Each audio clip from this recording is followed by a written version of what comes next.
যে আফগানিস্তানের যে নিউ ওয়াইফ বিটিং ল, এটা নিয়ে আপনি আসলে বলবেন, নানা ধরনের মতামত বা দেখা যাচ্ছে। শুনেন, আফগানিস্তানের ব্যাপারে আমি নিজে আমার যথেষ্ট অ্যানালাইসিস আছে। আমি মৌলিক একটা কথা বলে দিই।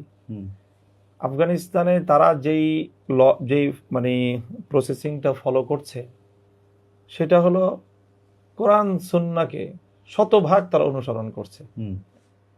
এটা হলো কাজী আফগানিস্তানের যে কোনো ল, যে কোনো আইনের ব্যাপারে যদি কেউ প্রমাণ করতে পারে যে না এটা কোরআন হাদিসে নাই,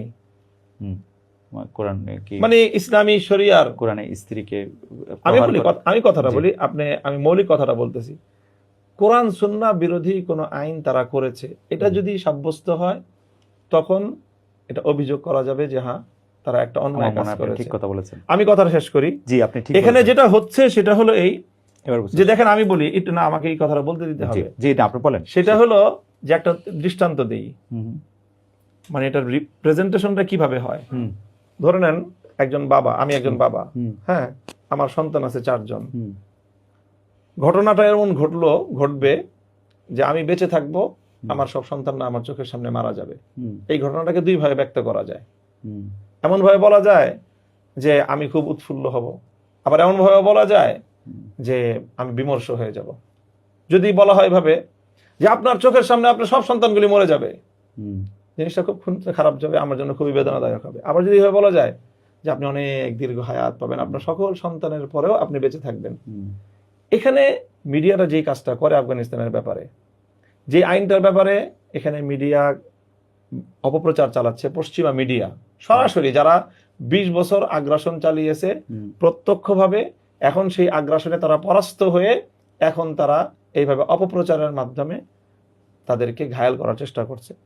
এখানে তারা যেই ধরনের আইন করেছে সেটা হলো, যদি কেউ তার স্ত্রীকে প্রহার করে যদি এই ক্ষতিটুকু করে ফেলে যে অর্থাৎ তার শরীরে কোনো স্পট হয়ে গেল, সে জখম হয়ে গেল, স্ত্রী জখম হওয়ার কয়েকটা দৃষ্টান্ত এনেছে। যেমন জখম হয়ে যাওয়ার এক অর্থ হলো যে তার শরীরে একটা স্পট পড়ে গেল, অথবা তার কোনো হাড় ভেঙে গেল। অনেক সময় এমন আঘাত হয় যে শরীরে কোনো স্পট পড়ে নেই কিন্তু হাড় ভেঙে গেছে।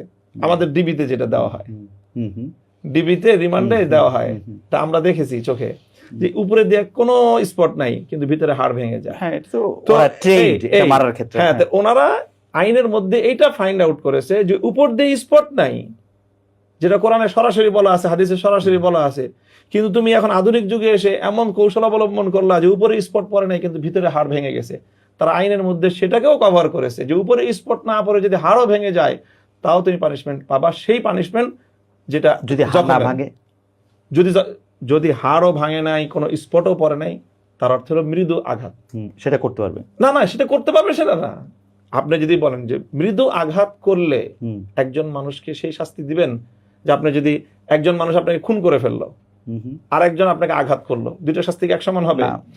এখন যদি আপনাকে বলা হয় যে তুমি খুন করলে তোমার নামে মৃত্যুদণ্ড হবে, আপনি যদি এটাকে আপনি যদি এভাবে শিরোনাম করেন যে খুন করার আগ পর্যন্ত অনুমতি দেওয়া হয়েছে, ব্যাপারটা তো এটা না। সেখানে তারা দণ্ডবিধি করেছে, দণ্ডবিধির মধ্যে অপরাধের মাত্রা শনাক্ত করা হবে না। তো এই দণ্ডের জন্য অপরাধের মাত্রা তো এই দণ্ডের জন্য অপরাধের মাত্রা ঠিক করার অর্থ তো আর এটা না যে তার আগ পর্যন্ত অপরাধকে বৈধ দেওয়া হচ্ছে। এটা চরম ভাবে পশ্চিমা মিডিয়ার ভয়ঙ্কর রকমের একটা আমি যদি একটু পরিষ্কার বলি,